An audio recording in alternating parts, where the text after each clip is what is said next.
మీ ఫోన్లో ఉన్న AI apps మీ భవిష్యత్తుని ముందుగానే ఊహించి చెబితే ఏం చేస్తారు? మీ భవిష్యత్తుని మార్చుకోవడానికి ట్రై చేస్తారా? అయితే ఈ కథ పూర్తిగా వినండి.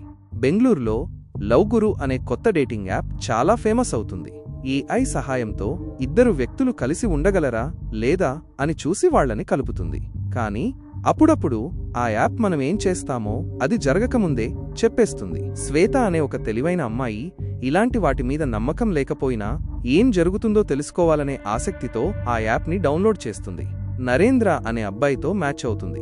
అతని ప్రొఫైల్ చూస్తే అన్ని విషయాల్లోనూ పర్ఫెక్ట్గా ఉన్నట్టు అనిపిస్తుంది. వాళ్లు చాట్ చేస్తున్నప్పుడు ఆ యాప్ వాళ్ళిద్దరి సంభాషణ ఇంకా బాగా జరిగేలా కొన్ని సలహాలిస్తుంది. కానీ ఒకరోజు శ్వేత వాళ్ల అమ్మానాన్న ఊరి నుండి వస్తున్నారని శ్వేతకి తెలియకముందే యాప్ చెప్పేస్తుంది. అప్పటి నుండి యాప్ చెప్పే విషయాలు చాలా వ్యక్తిగతంగా భయపెట్టేలా ఉంటాయి. యాప్ కేవలం భవిష్యత్తు చెప్పడమే కాకుండా మన జీవితాల్ని కూడా కంట్రోల్ చేస్తుందేమో అని శ్వేతకి అనుమానం వస్తుంది. శ్వేత, నరేంద్ర ఇద్దరూ కలిసి ఈ యాప్ని ఆపాలని నిర్ణయించుకుంటారు. వాళ్లు ఫోన్లు ఇంట్లో వదిలేసి ఎవరికీ తెలియని ఒక చోటికి వెళతారు. యాప్ నుండి తప్పించుకున్నామని వాళ్ళనుకుంటారు. కానీ ఇంటికి తిరిగి వెళ్ళాక వాళ్ల ఫోన్లలో వాళ్లు ఆ చోట మాట్లాడుకున్న విషయాలన్నీ ముందే టైప్ చేసి ఉంటాయి.